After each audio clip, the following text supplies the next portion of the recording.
Okay, today we're going to talk about something you probably never, ever think about, but it's absolutely crucial. We're talking about the jar test.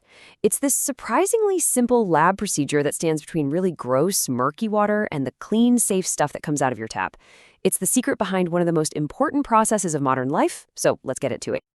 So let's just start with a huge question. I mean, think about it. A water treatment plant is dealing with millions upon millions of gallons of water every single day. How in the world do you even begin to clean something on that massive scale? Well, the answer is kind of weird. You start small, like really, really small.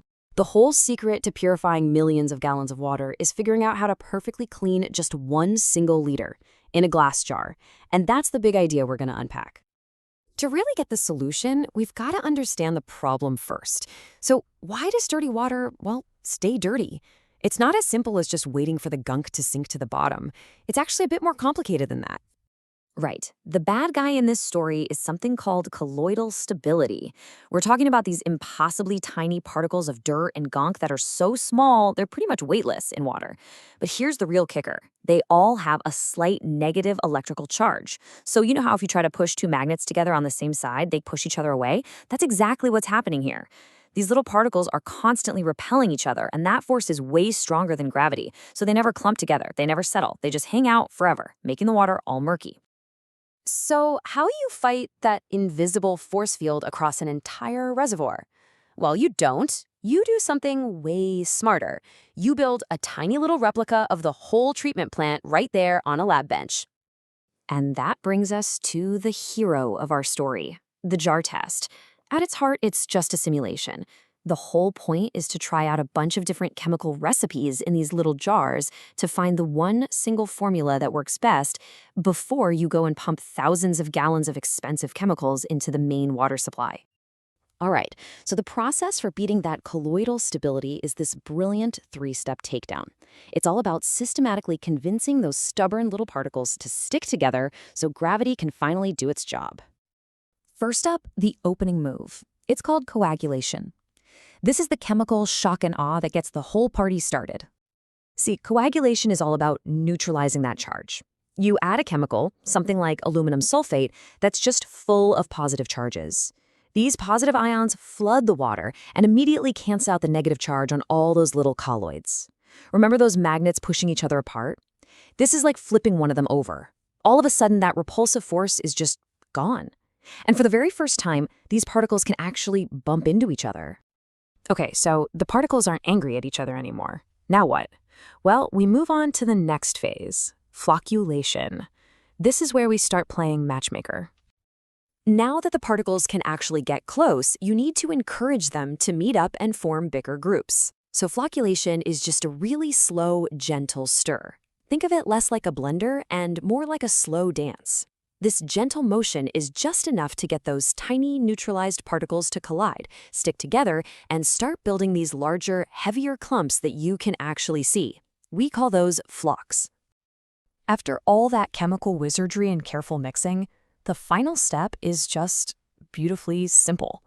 We basically do nothing and let good old gravity take over. And this is sedimentation. You just stop all the mixing, the water goes perfectly still, and those big, heavy flocs that we just worked so hard to create, well, now they're finally heavy enough for gravity to grab onto. They start to sink, and as they fall, they drag all that dirt and pollution down with them to the bottom. What you're left with up top is wonderfully clear water. Now, this part's really cool. The jar test isn't just mixing for the sake of mixing. It's precisely copying what happens in the massive basins at the actual plant. That first step, the rapid mix for coagulation, you're spinning at 100 to 150 RPM. You know, fast enough to get that chemical spread out everywhere instantly. But then, for flocculation, you slow it way, way down to a gentle 20 to 50 RPM for 15 minutes or so. These numbers are carefully chosen to be a perfect miniature version of the real thing. So, the operator runs this test with maybe 6 jars at once, each with a slightly different amount of chemical. The next job is to pick the winner. How do you actually judge the results? Oh, it becomes obvious pretty fast. A bad result, usually from not using enough chemical, is a total fail. The water's still cloudy, you've got these sad, wispy little flocs that just won't sink. But a good result, it's unmistakable. The water is crystal clear. You've got these big, dense, heavy flocks, and they drop to the bottom like a rock. But hold on, it's not just about picking the clearest jar. A real pro is juggling a few different things. Does it meet all the super strict water quality rules? Are the flocks themselves well-formed? And maybe most importantly, which jar gave the best result while using the absolute least amount of chemical? Because that stuff costs money. It's a balancing act to find the one that is both effective and efficient.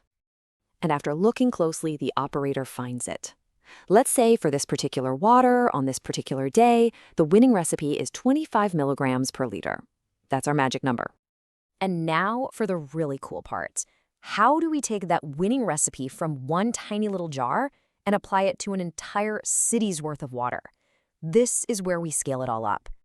So back in our lab, that winning dose might have been just 2.5 milliliters of chemical that we added to our 1 liter beaker. I mean, it's a tiny, tiny amount. But the plant isn't treating 1 liter. It's treating, say, 10 million gallons of water every single day. So the operator just does the math, scales up that tiny 2.5 milliliter dose to match the massive flow of the plant, and adjusts the big chemical pumps. And just like that, a test that fits on a countertop is controlling this huge industrial process. It's pretty amazing. So why does all this matter so much? Because this simple little test is the key to everything. It makes sure the plant is following the law. It saves a ton of taxpayer money by making sure they don't waste expensive chemicals. It's a fantastic troubleshooting tool. If something goes wrong, a quick jar test tells you if it's a chemical problem or if a pump broke. And of course, most importantly, it protects our health by making sure a critical step in water purification is working perfectly. It's really a powerful reminder, isn't it? So much of our complex, modern world depends on these elegant little simulations. It really makes you wonder what other invisible, small-scale tests are out there, quietly working in the background, making sure everything from our food to our fuel keeps running safely and efficiently every single day.